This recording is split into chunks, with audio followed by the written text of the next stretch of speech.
Voici la seule fourgonnette hybride rechargeable sur le marché, la Chrysler Pacifica hybride. Bienvenue à kWh.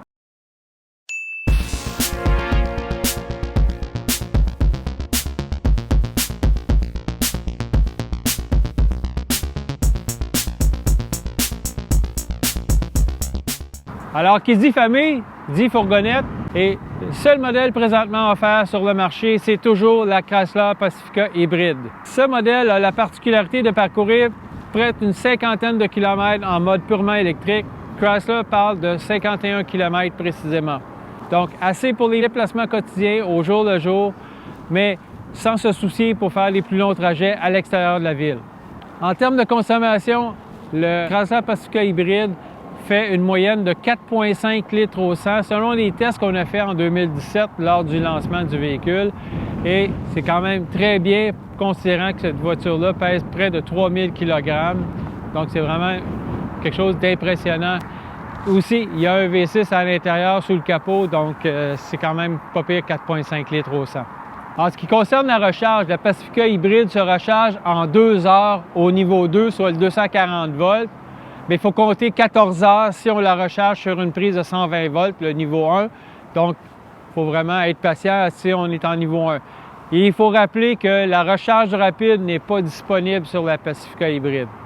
Alors, ce qu'on aime beaucoup avec la conduite de la Pacifica hybride, c'est quand même la souplesse, le dynamisme. C'est un V6 3,5 litres Pentastar.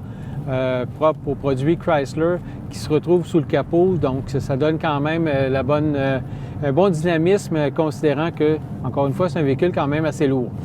Et par contre, on doit relever qu'il n'y a pas de possibilité d'avoir la traction intégrale en version hybride. Pourquoi? Parce que le système hybride, les batteries font en sorte que c'est pas possible encore de mettre un autre système de rouage d'entraînement à l'arrière. Et en même temps, la disposition des batteries du système hybride empêche le système de rabattage des sièges Stow & Go qui est typique aux produits, aux mini-fourgonnettes de Chrysler. Et cependant, bon, la rangée du centre, les sièges, on les enlève et en arrière, la banquette se rabat dans le plancher. Ensuite, Chrysler ne recommande pas le remorquage avec la version hybride, contrairement à la version à essence qui peut tirer quand même une bonne charge. Alors, ça aussi, c'est un autre côté qui est un petit peu dommage du côté de la version hybride. C'est trois points un peu plus négatifs qu'on pourrait relever avec la version hybride de la Pacifica hybride. Dans la version qu'on essaie présentement, la version Pinacle, qui est la plus coûteuse, la Pacifica hybride, bien, on a relevé quand même une belle finition, une belle qualité d'assemblage, avec aussi toutes les petites douceurs nécessaires lors des longs voyages avec la famille. Donc, on parle des écrans avec des interfaces multimédia, avec des jeux, etc. Donc, tout ça, c'est inclus dans la version Pinacle. Enfin, tout ça, ça a un prix. La Pacifica hybride est plus chère que la Dodge Grand Caravan. Mais par contre, elle est admissible aux 2 rabais gouvernementaux, même celui du fédéral, même si son prix est un peu plus élevé que 45 000 $.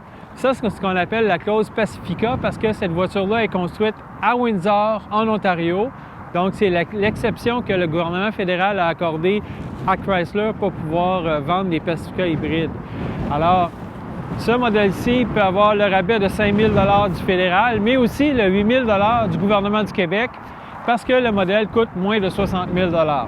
Donc, toutes les versions de Pacifica hybride sont admissibles aux 13 000 $, applicables après les taxes, évidemment. Nous espérons que cette capsule sur la seule fourgonnette hybride rechargeable vous a plu. On se dit à la prochaine fois.